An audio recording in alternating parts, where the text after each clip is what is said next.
நமக்கு ஒருத்தர் ஃப்ரெண்டாக இருக்காங்க வச்சுப்போம், இல்லை ரிலேஷன்லே நமக்கு ஒரு வலது கை இடது கை மாதிரி இருக்காங்க, நம்ம கூட பழகிட்டு இருக்காங்கன்னு வச்சுங்களேன். ஏதோ சமயத்தில் நம்மளை களை வாரிட்டாங்க. அதுக்காக அவங்கள நம்ம திட்டக்கூடாது, வாசாக்கு விடக்கூடாது, மற்றவங்கள்ட்ட அவங்கள பற்றி புரணி சொல்லக்கூடாது.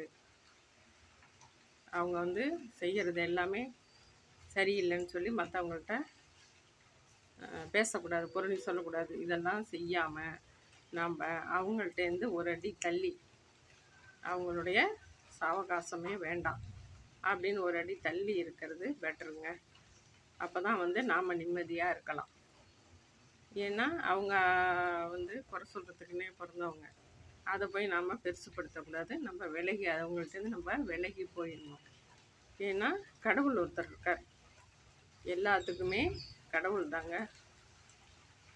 ஒரு உயிரை உருவாக்குறதும் ஒரு உயிரை எடுக்கிறதும், வயசாயிட்டா எடுத்துக்கிறதும், ஒரு சிசுவை உருவாக்குறதும் எல்லாமே கடவுளுடைய செயல்.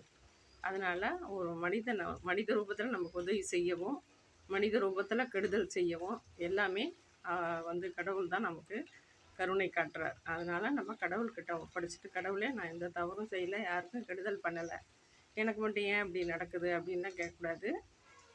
நான் செய்யலை சாமி என்னை மன்னிச்சிருன்னு சொல்லி விட்டுட்டோம்னா நமக்கு நல்லதே நடக்கும். அவங்கள்ட்டேருந்து நீங்கள் எவ்வளோக்கு எவ்வளோ விலகி இருக்கணுமோ அவ்வளோக்கு எவ்வளோ விலகி இருந்தீங்கன்னா நீங்கள் நிம்மதியாக இருக்கலாம், உங்கள் வேலையை நீங்கள் பார்க்கலாம். நம்ம அவங்க கூட அவகாசம் வேண்டாம், அதுமாரி ஒதுங்கி இருங்க, எல்லாமே நல்லா நடக்கும்.